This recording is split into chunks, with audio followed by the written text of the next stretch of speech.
All right, get ready to fire up those brain cells because today we are diving deep into a world of ancient rituals and, you guessed it, barbecue. Oh, now that's a combination I didn't expect. I'm definitely intrigued. What's on the menu for today's exploration? Well, we're cracking open the book of Leviticus, specifically chapter 7. It's all about those super detailed instructions for offerings and sacrifices in ancient Israelite tradition. Okay, I'll admit, when you say Leviticus, my mind doesn't immediately jump to fascinating. What makes this deep dive so interesting? Oh, trust me, it gets way more interesting than you might think. We're not just talking about some dry rules here. It's a whole system of offerings, some kind of strange, maybe even a little gross to us now, but they reveal a lot about how these ancient folks connected with the divine, their whole worldview. Right, like what do these rituals actually mean to them? I'm all ears. Exactly. And what we uncover here might even make you think differently about our own relationship with food and ritual today. I mean, we're talking guilt offerings, peace offerings, burnt offerings. It's like a whole spiritual menu. That's what I love about these deep dives. You never know what kind of connections you're going to make. So true. And the thing is, Leviticus is very clear. This wasn't just about throwing some meat on the fire. I was just thinking that. Yeah. It had to be more than just, hey, God, here's a burger. Right. So to really understand this, we have to see these rituals as deeply symbolic, like they were woven into the fabric of their daily lives and their understanding of God. Each offering had a purpose, a way to communicate, almost like a language. That's a great way to put it, a spiritual language. Okay, I'm hooked. Let's break down some of these offerings. All right, let's start with the guilt offering. Now, Leviticus gets super specific about this one. You had to slaughter the animal in a certain spot, burn specific fats. Only certain priests could eat it. It seems like a lot of rules for saying, oops, my bad. Yeah, no kidding. Why all the fuss? Well, remember, this wasn't just about saying sorry. It was about offering a real sacrifice, something that truly cost them as a way to make amends. And fat, especially, was seen as the best, most valuable part of the animal, the essence of life and nourishment. Offering it up was a way of showing you were truly remorseful. Makes sense. In a way, it's like saying, I messed up, I'm giving up something precious to make it right. Exactly. And it reminds us that their view of the world, the divine, even anatomy, was way different than ours. So we have to try to understand these rituals through their lens, not just our own. Right. It's all about context. Okay, so we've got the guilt offering, but then there's the peace offerings, which seem a bit more, chill. You've got bread, oil, it's practically a whole meal. Hard to imagine those having the same weightiness as the guilt offerings. Interesting point. You're right, they do seem lighter. And that points to a key difference. While guilt offerings were about atoning for bad stuff, peace offerings were more about strengthening relationships, not just with God, but with each other too. Oh, I see. So it's like, hey, let's gather around, share a meal, reaffirm those bonds, and basically hit reset on any tension or conflict. Exactly. It was a way to foster unity, gratitude, that sense of harmony in the community, and the fact that everyone got to share in the meal, not just the priests, really emphasizes that community aspect. It makes you wonder about how we try to build community and resolve conflicts today. Like, what if we replaced arguing on social media with a potluck peace offering, All right, let's talk this out over some delicious roasted lamb. I love that.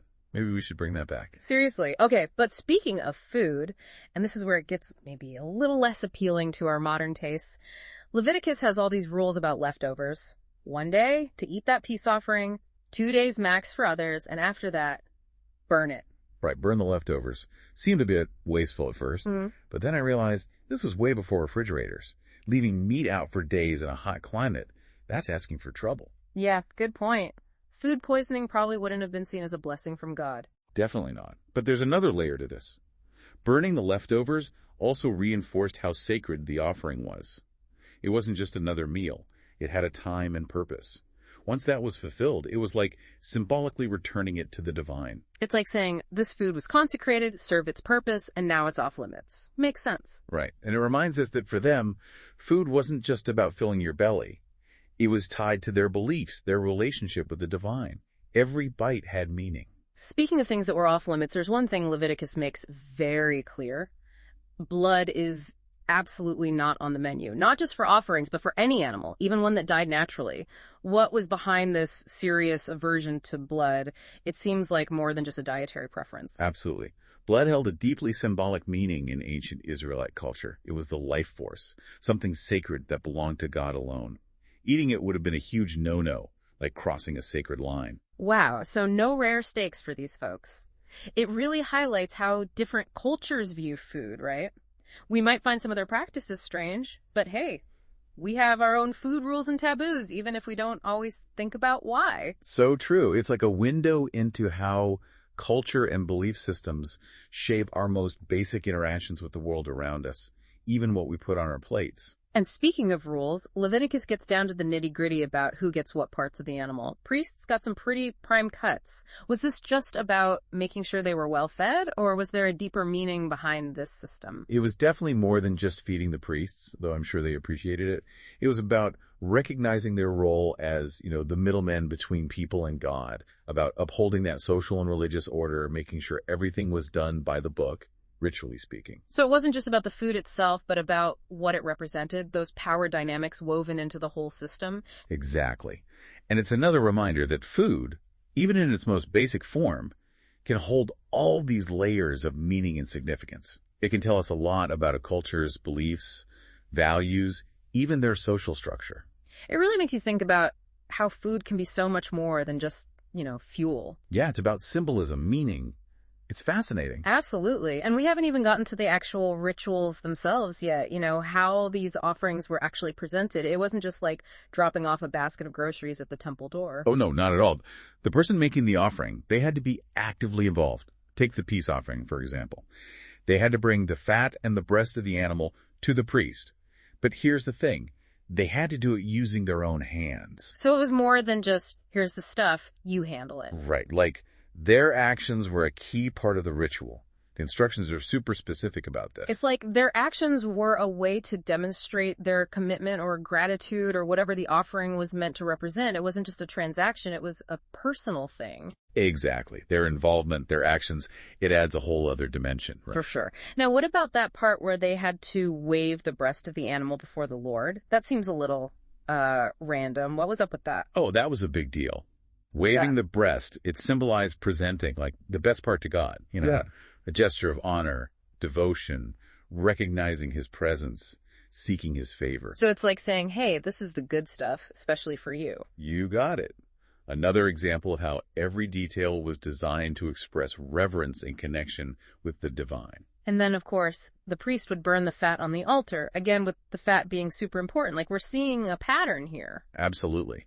Remember how we talked about fat representing that essence of life? Well, burning it, it was like sending that essence up to God. A pleasing aroma, a sign of acceptance, atonement. It's like those spiritual smoke signals we talked about, but with delicious, meaty smells. I can get behind that. I bet. It would have been a powerful experience, connecting the earthly and the divine through all those senses. But wait, the breast and that right thigh, they didn't go up in smoke, did they? I mean, Leviticus is pretty specific about where those parts ended up. Right, you are. Those were specifically for the priests, their share of the peace offering. Okay, so the priests got some good eats. Makes sense, I guess, considering their role in all this. It wasn't just about feeding the priests, though. Remember, it's about acknowledging their role, facilitating these rituals, being that link between the people and God, making sure the whole system stays sacred. Right. It's all connected. It's like a spiritual economy. Everything has its place and purpose. Exactly. And it shows how even something like preparing and eating food was deeply connected to their religion, their social structure, even their economics. So we've got these different offerings, each with its own set of rules, and the whole system was designed to reflect and reinforce their relationship with God. And the amazing thing is, even though these practices are like thousands of years old, they can still tell us something about human nature, about the power of ritual, the role of food in our lives. It really does make you wonder, do we have anything like this today? Modern day equivalents, even if they look totally different. That's a great question. What are our modern day sacrifices? What do we do to show gratitude, to ask for forgiveness, to connect with something bigger than ourselves? Whoa, deep thoughts. But Leviticus doesn't stop there. It wraps up with kind of a summary, like the cheat sheet for all these rules. Why do you think that's included? It's interesting, right? It's like Leviticus is saying, okay, we went through all the details, now here's the recap. Let's make sure everybody's on the same page. Yeah. It emphasizes order, structure, the importance of getting these offerings right. So it's like, pay attention, folks. This is the divinely ordained rule book for your relationship with God. Don't mess this up. Exactly. And remember, all of this was given to Moses on Mount Sinai, right? The same place as the Ten Commandments. Talk about a powerful setting. Like getting the ultimate cosmic rulebook delivered on a mountaintop. It wasn't just suggestions either. These were instructions, and there were consequences if you didn't follow them. It sounds like they took this stuff pretty seriously. What happened if you messed up? Well, the text says that those who disregarded these laws would be cut off from their people. And that was a big deal in their society, like a spiritual and social separation. Wow, that's intense. It really shows how essential these rituals were to their understanding of the world, their place in it. Right. It's about the power of ritual, tradition, how deeply those beliefs were woven into their society. And even though these practices might seem strange to us now, they show us something about that human desire to connect with something bigger, to find meaning, order in the world. It's like peeking into another time and place, but also seeing something universal about being human, you know? Exactly. The need to find meaning, to ask for forgiveness, to be part of a community. These are things we all experience. And these rituals, they give us a glimpse into how those needs were met in another culture. We've gone from ancient barbecue techniques to a cosmic rulebook delivered on a mountaintop. That's quite a journey. It is, isn't it? And what it shows us is that these ideas of belief, ritual, the role of food, it all connected. And it's more complex and fascinating than we might think. I'm definitely looking at my next barbecue in a whole new light. I bet. It makes you wonder about the rituals we have today, even the simple ones, and what they might tell us about ourselves. So much food for thought. But before we wrap up this exploration of Leviticus, there's one more thing we need to dive into. Oh, what else is there? All right, so we've covered a lot of ground here. Guilt offerings, peace offerings, even those rules about leftovers. But there's one more type of offering Leviticus talks about that I'm curious about. The sin offering. How is that different from the guilt offering? They seem kind of similar at first glance. You're right, they can be confusing. But here's the key difference. Guilt offerings were specifically for, breaking a known law, right? You knew the rules, but you screwed up anyway. But the sin offering, that was more for unintentional sins. The stuff you might not even realize you did wrong. So it's like, if I accidentally bump into someone on the street, that's a sin offering situation. But if I kickpocket them, that's definitely a guilt offering. Exactly. Guilt offering is about making things right for a deliberate act. But the sin offering is more about purifying yourself from those unknowing transgressions, restoring that sense of ritual purity. So even messing up accidentally required an offering. Wow. It really shows how important this whole idea of ritual purity was to them. It's like they were constantly trying to stay right with God. Absolutely. It's not just about avoiding punishment. It's about maintaining that right relationship with the divine, staying in alignment with that sacred order. It's like built into their whole worldview. Almost like spiritual hygiene, right? Like brushing your teeth, but for your soul. I love that. Purification, renewal, always striving for that sense of balance, wholeness in your relationship with God. Okay, so guilt offerings for when you knowingly mess up. Sin offerings for those oops moments. And peace offerings for, keeping the peace and strengthening those bonds. But Leviticus doesn't stop there. We've also got this thing called the burnt offering, which seems totally different from everything else we've talked about. What's the deal with that? You're right. The burnt offering is unique. With the other offerings, there's an element of sharing, right? The priests get a portion, sometimes even the person making the offering. But the burnt offering, that goes entirely up in smoke. All of it. So it's like saying, here you go, God. This is all for you. No strings attached. Exactly. Complete surrender. An offering made without expecting anything in return. Pure devotion. Acknowledging God's sovereignty, expressing gratitude. It's amazing how each offering shows a different side of their relationship with the divine, right? It's not just one-dimensional. It's truly remarkable. Their faith was complex, multifaceted, atonement, gratitude, purification, surrender. It's all there. It's like this whole language of ritual, each offering with a specific message, a specific intention. And the fact that these practices were so carefully detailed and passed down through generations, it shows just how vital they were to their culture. For sure. These rituals were the very foundation of their relationship with God, with each other, with their whole world. And even though we might not do things the same way today, they give us a glimpse into that human desire for connection, for meaning, for something that transcends the everyday. That makes you wonder, what would our modern day burnt offerings be? What do we give completely without expecting anything back? Just pure devotion, pure gratitude. That's a great question to think about. Maybe it's our time, our talents, our compassion, even just being there for others. Those acts of selflessness, of giving, without wanting anything in return. Maybe that's our way of connecting to that same impulse behind those ancient rituals. Who knows? Like we're still tapping into that ancient desire to connect with something bigger, even if our rituals look different now. Exactly. And maybe by looking back at these ancient practices, we can understand our own search for meaning and connection a little better.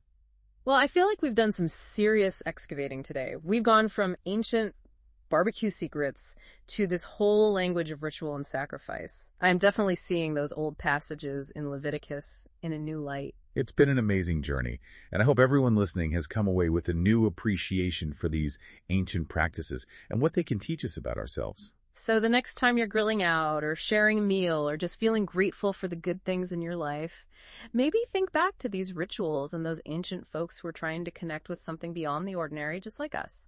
Until next time, keep exploring, keep asking those big questions, and keep your minds fired up.